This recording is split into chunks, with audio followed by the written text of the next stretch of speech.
నమస్తే, నేను journalist Madhavi. Welcome to our channel. రెండు పార్టీలు విడిపోయినా అక్కడ ఉన్న పార్టీల అధినేతల సత్సంబంధాలు నెరపటం ఇప్పుడు చర్చనీయాంశమైంది.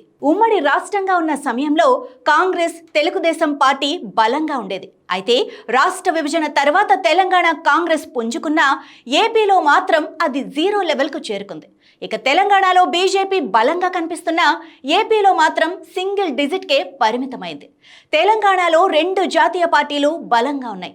బీఆర్ఎస్ కూడా 10 ఏళ్ల పాటు రాష్ట్రాన్ని ఏలింది. ఇక ఆంధ్రప్రదేశ్లో తమిళనాడు తరహాలో జాతీయ పార్టీలకు ఇక్కడ అవకాశం కనిపించటమే లేదు. ఇక్కడ టీడీపీ, జనసేన, వైసీపీ వంటి ప్రాంతీయ పార్టీలే బలంగా ఉన్నాయి. అయితే విచిత్రం ఏంటంటే ఏపీలో బీజేపీకి, తెలుగుదేశం పార్టీకి పొత్తు ఉంది. కేంద్రం, రాష్ట్రంలో అధికారాన్ని రెండు పార్టీలు పంచుకున్నాయి. కానీ టీడీపీ అధినేత చంద్రబాబు నాయుడు, తెలంగాణ ముఖ్యమంత్రి రేవంత్ రెడ్డి ఇద్దరూ సన్నిహితంగా ఉండటం కొంత రాజకీయంగా చర్చనీయాంశంగా మారింది. రేవంత్ రెడ్డి టీడీపీ నుంచి రావటంతో ఆయన పార్టీ అధినేత చంద్రబాబుతో నేటికి సత్సంబంధాలు నెరుపుతున్నారు. ఇద్దరూ ఇటీవల కాలంలో పలుమార్లు కలిసి ముచ్చటించుకున్నారు. తెలంగాణలో టీడీపీ ఓటు బ్యాంకు కాంగ్రెస్ పక్కన నిలబడుతోంది.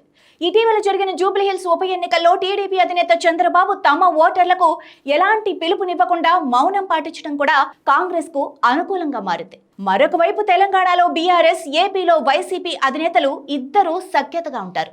గతంలోనూ 2019 ఎన్నికల తర్వాత జగన్ ప్రమాణ స్వీకారానికి కేసీఆర్ హాజరయ్యారు.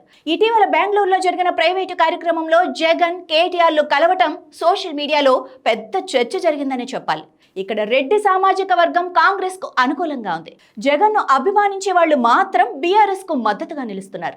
మొత్తం మీద రాష్ట్రాలు రెండుగా విడిపోయి ఎవరి పాలన వారు చేసుకుంటున్నప్పటికీ పార్టీ అగ్రనేతల మధ్య సత్సంబంధాలు మంచి పరిణామమే అయినా రాష్ట్ర ప్రయోజనాల వద్దకు వచ్చేసరికి ఎవరి రాష్ట్ర ప్రయోజనాల కోసం వారు ప్రయత్నిస్తూ ఉండటం కూడా ఇక్కడ చూస్తున్నాం.